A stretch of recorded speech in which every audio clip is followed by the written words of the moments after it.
hates. You think it's going to do her any good to have the jury see her with her old friend? It's not against the law for Lorna to know me, Felicia. That is debatable. Mother, please, I can handle this. Will you get me some coffee? Thank you. I don't know how you found out about this, Carl. Well, I have many friends in the judiciary. Right.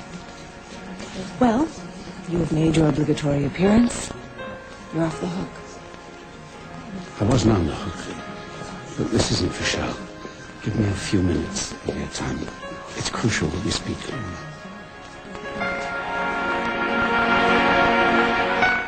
What information have you dug up now? Well, unfortunately, I have nothing on that little worm in there that will help you win your case. If it existed, you'd already have it. Thanks. Well, then, what do you want? Lorna, I've never been much of a counselor to you. When I was with you, Carl, that's all that you were. Lorna, pay attention. Lorna, learn by example. Lorna, learn. No, Lorna. I mean a good counselor. I was always more of a Svengali. But that was then. And this is the new you? Yes. Perhaps, yes. Now, one of the reasons I was first drawn to you was because I sensed in you an innate strength and intelligence. You're a very capable young woman, Lorna. You're capable of much more than you know. And this is some test. Believe me. It's one you'll pass with flying colors. After all, you managed to survive me, did you not?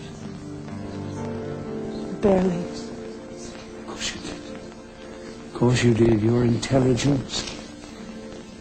Yes. And that little weasel in there's no match for you, you remember that? Then why did I fail? No, you didn't know such a thing. That animal in there took advantage of you in an inebriated state, right? Well, that makes more of cowardice than of failures.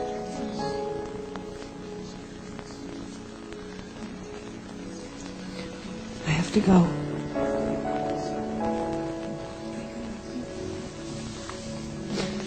Mr. Churchill believed in victory in spite of terror. You keep that in mind.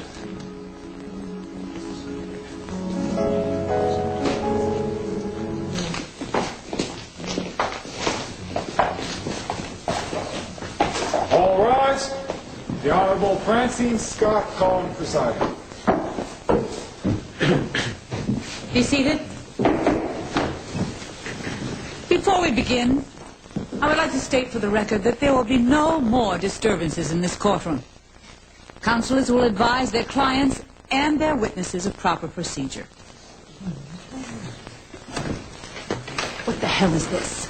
Your Honor, a moment, please. Yes, Miss Kramer? The people were not informed that these proceedings were to be televised. Neither was the defense, Your Honor. I can't speak for Ms. Kramer, but I can't imagine either one of us want to be salacious The fathers. decision was made earlier this morning, Counselor. This is a public courtroom, and barring any further outbursts, I find this case sufficiently important to allow the media access to the proceedings. Aside from court records, her proper name will not be released or publicized. You can't guarantee that, Your Honor. In fact, there is every chance that I guarantee that, Miss Kramer. And unless the press wants charges brought against them, they will comply. Now, call your next witness. The state calls Jenna Norris. So, Miss Norris, the last you saw of the victim was when she left Sassy's in the company of Dr. Winthrop and his friend Kyle Barkley at approximately 8 p.m. Is that correct? That's correct. Thank you, Miss Norris. Your witness, counsel.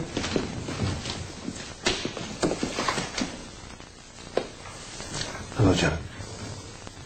I know how difficult this is for you, so I will try to make this as brief as I possibly can. Okay? When you were at Sassy's the night in question, did you notice that the complainant was drinking? Yes. How many drinks would you say she consumed that night?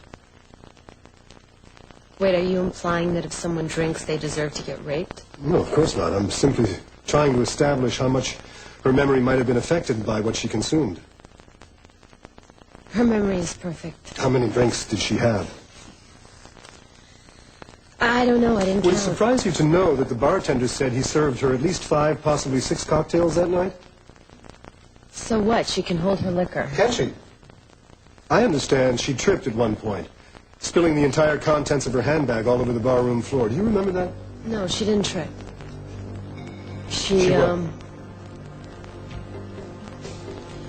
I don't know. Maybe that happened when she reached into her purse to buy another round for the boys. Does that jog your memory? Not really. Then maybe you'll remember having seen her entire contents of the purse strewn all over the barroom floor. Ring a bell?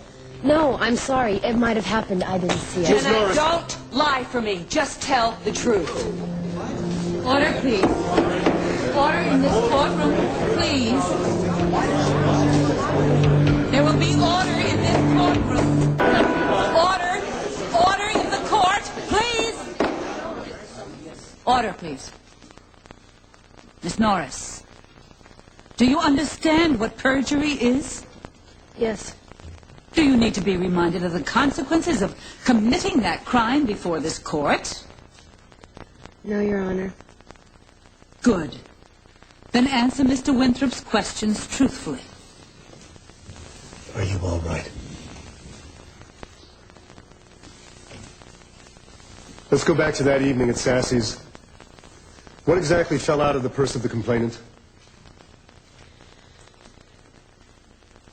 Everything, including condoms. I'm sorry, I missed that last part. I said condoms. Condoms. How many were there? 3, 6, an even dozen? I don't know. I didn't count. Just like you didn't count her drinks. Objection. Once again, the counsel is baiting the witness. Sustain. Mr. Winthrop, get to the point. Did you notice any embarrassment when the condoms fell Objection. out? The witness can't know what the victim felt.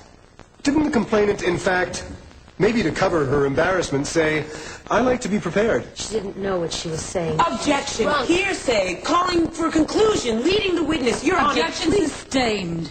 The jury will disregard all questions and answers from Mr. Winthrop's mention of the complainant's alleged embarrassment. I'll move on. When did you arrive at the complainant's apartment?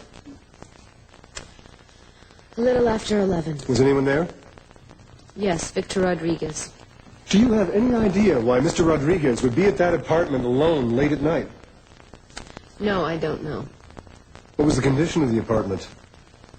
It was a mess. I see. As if maybe a fight had taken place there, or even a rape? Objection. Ms. Norris is not an expert in the area of crime scene investigation. Withdrawn, Your Honor. What did you and Mr. Rodriguez do at the apartment, Ms. Norris? We cleaned up the mess. By mess, I assume you mean pizza boxes, beer cans, that sort of thing. Yes. Why? Beg your pardon? At that late hour, why would you clean up someone else's apartment? Because. Please, tell the court why, Ms. Norris. Because it was, you know. No, I don't know. That's the whole point. Why would Victor Rodriguez participate in cleaning up a crime scene? Objection. Your Honor, Mr. Winthrop continues to waste the court's time in improperly framed questions. I beg your pardon, Your Honor. Why would anyone want to clean up a crime scene? We didn't know that it was a crime scene. It was the guy. She'd never. Are you saying there was a problem between the complainant and the guy she brought home? What do you know that we don't know? That's just it. She didn't know these guys. They were strangers to her. And she lured them home? Objection. You were embarrassed by her behavior, weren't you? Isn't that what you're trying to say? Isn't that why you cleaned up the apartment so no one would know? Objection. Sustained. Mr. Winthrop! The jury will disregard that last question. I have nothing further for this witness. Due to the lateness of the hour, the court will recess until tomorrow. All rise.